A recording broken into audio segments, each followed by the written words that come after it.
What's good, y'all? So, the NCAA recently just came out and said they're removing cannabis from the banned drug list. Now, as a former Division One All-American, somebody that's been consuming cannabis since I was 16 years old, I consumed cannabis the entire time I was playing college ball. I was drug tested multiple times by the NCAA. You can actually check that out in a chapter I wrote for Courage and Cannabis. A little promo. Here's the book right here, Courage and Cannabis, The Triumphant Stories. I was a featured author in this book, basically detailing my story about how, my cannabis story. Here it is right here, my All-American Cannabis story. You can go purchase this on Amazon. You got the paperback book, also got the ebook. Go check it out.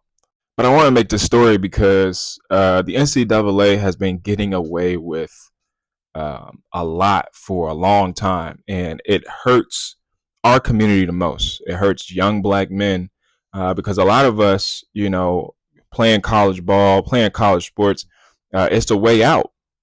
It's a way out of our situation. You know what I mean? A lot of us come from trauma. A lot of us come from, poverty, working class America. And so playing sports at the collegiate level is a way, obviously, to get your degree, but it's also a way to, attempt to go pro and change your trajectory of your life and your legacy for your family forever. And so I've been, on the front lines. I was recently called a cannabis trailblazer. I never saw myself as a trailblazer. I really don't like titles and shit like that because I'm just existing, man. I'm just trying to be the best person that I can be. I'm just trying to create a legacy for my family and really build off of that. And hopefully my kids will be able to build off of that. My family will be able to build off of that. But it's been tough, man, because again, I've had to live a life where I've had to have that awareness. Growing up, my parents ended up working for the government, so I always had to be clean cut. Always had to be, walk that tightrope of, politics, being politically correct, talking in a certain type of way. Because again, we're judged and criticized and critiqued, not only based on our skin color, our hair, but how we move, how we act. Our character is always in question by, the colonizer. You know what I mean? So again, as soon as you walk in the room, they're like, oh, it's a nigga. You know what I mean? Oh, it's a nigga with dreads. It's a nigga with locks. It's a niggas with cornrows. It's like tattoos. But then, if you don't speak proper English, right? If you don't pronunciate your words a certain type of way, they treat you a certain type of way. And so, fortunate enough for me, like my parents moved me early enough where I was able to navigate private school, going to a PWI. But I was able to play the game because a lot of people, especially us, we don't realize that this is a game. It's a perpetual game. And so especially once you get to the collegiate level, there's a lot of eyes on you, right? I mean, I'm playing on ESPN. I'm playing with 150 guys, playing in front of a stadium of 30,000, 100,000, 110,000 people. I was a captain on my team. And so, I had to carry myself a certain type of way, even though, I knew other players on my team, didn't have to necessarily carry themselves a certain type of way. I knew for me that this is how the game was played. And if I wanted to not even just go pro, but go into corporate America or even go into business, I was going to have to play this game. And so for the longest, you know what I mean, I kept my cannabis consumption under wraps. You know what I mean? Nobody, unless you knew me, unless you really rocked with me and you was in my space, you didn't really know I consumed cannabis. I wasn't public about it. I came public about it 2016 when Ohio passed adult use, or not adult use, but a medical program. So I ended up getting my medical card. And the only way to get a medical card, you had to have one of 20 something ailments and illnesses. You know what I mean? So I ended up having chronic pain, due to football. And so that's when I began sharing my story. And I realized, to me, it was important for me to come out and share my story because I know there are so many athletes that don't feel like they can share their story, or there's no platforms for them to share their story. So I started something called Athletes and Cannabis. It's on Instagram and we're on YouTube. I did a couple interviews and I just started sharing more and more information because a lot of athletes consume cannabis, but they're afraid to talk about it publicly because, again, it can taint their character and their image, right? So now, even though we see tons of athletes marketing and advertising for alcohol, marketing and advertising for Pfizer, marketing and advertising for junk food, and just over commercialized products, cannabis is something that is natural. It's a healing medicine, and it's something that can really help our community. And it has been helping our community. We already struggle with healthcare, the cost of healthcare, the lack of healthcare in our communities. But whole time, a lot of us have been self-medicating with cannabis because it helps a myriad of issues that we deal with. It helps with PTSD, post-traumatic stress disorder, post-traumatic slave syndrome. It helps with, a lot of things, autism, ADHD, and I'm not a doctor. Make sure you go to a doctor. You work out these things. This is just personal experience. It helps with stress, anxiety. It helps with chronic pain. It helps with irritable bowel syndrome. It helps with a lot of things that people deal with.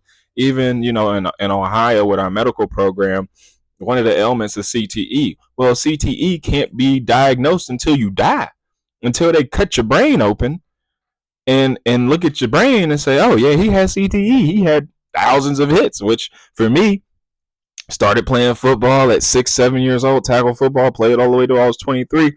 I probably gonna have CTE. You know what I mean? But again, I'm good right now. But I believe, cannabis also helps with the brain, the neural pathways. It helps with homeostasis and balancing out the body. So there's just many things that cannabis helps with. And so, again, I'm thankful that the NCAA finally did this. And the only reason they did this is because now these athletes are making millions of dollars, right? These athletes are getting paid. And so you can't have a superstar athlete that's getting paid, get drug tested by the NCAA, fail a drug test, and then get kicked out of school or lose a year of eligibility because the NCAA drug test, they end up taking you like a year of eligibility. I don't know if the rules changed, but when I was playing, like, guys lost a whole year of eligibility if you failed the NCAA drug test. Their drug tests are random. They test for street drugs, steroids, and then like championship bowl season, that's when they drug test as well. The school, typically, I was drug tested by my school as well. Their drug tests, they test for street drugs, weed, but it's more so like a slap on the wrist. You know what I mean? It's all pretty much based on what the coach says. So if you are a superstar player, you might miss a quarter. You know what I mean? You might miss 2 quarters, a half, or whatever. And so, but again, cannabis is not that bad. You know what I mean? Like, it's just a perception of cannabis. It's just that our country has had this prohibition against cannabis. We've had this war on drugs, and it's really been a war against us for so long. And so, I know I'm kind of babbling, but this, again, I've been talking about it, and I don't really get a lot of support. Black men, we don't really get a lot of support when we say these things, especially being at a high level. You know what I mean? Everybody just says, well, you're complaining, or you just need to follow the rules, or you were breaking the law. And it's like, bro, like, you can understand how much pain that we have to endure being football players. You know what I mean? Like, you play a game on Saturday and your whole body is in pain. Like, your whole body, you're in so much pain, it almost becomes numb. You know what I mean? Your body swells up, your ankles, your joints, you have contusions. You get Sunday off. Monday, you might have a walkthrough, but then you do the whole thing again. You know what I mean? And so a lot of these athletes are really dealing with a lot of pain. And that's just the physical pain. We're not talking about the emotional trauma, the spiritual things that, it's a violent sport. You know what I mean? You got to block out, when you hit somebody and you hear them bones crack, or you hear your bones crack. You just got to suck it up and keep going. And so, again, we're still human. You know what I mean? Although we may be strong, we may be big, we may be physical, you're still a human being at the end of the day.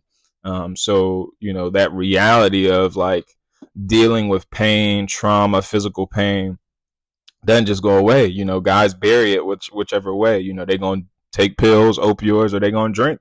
They're going to do cocaine. They're going to do whatever they can to kind of make themselves feel better. So I'm glad the NCAA finally did this, and I just want more stories, man. So if you're a former player, current player that's consumed cannabis and it's helped you, I'd love to have your story, share your story on the Athletes and Cannabis podcast.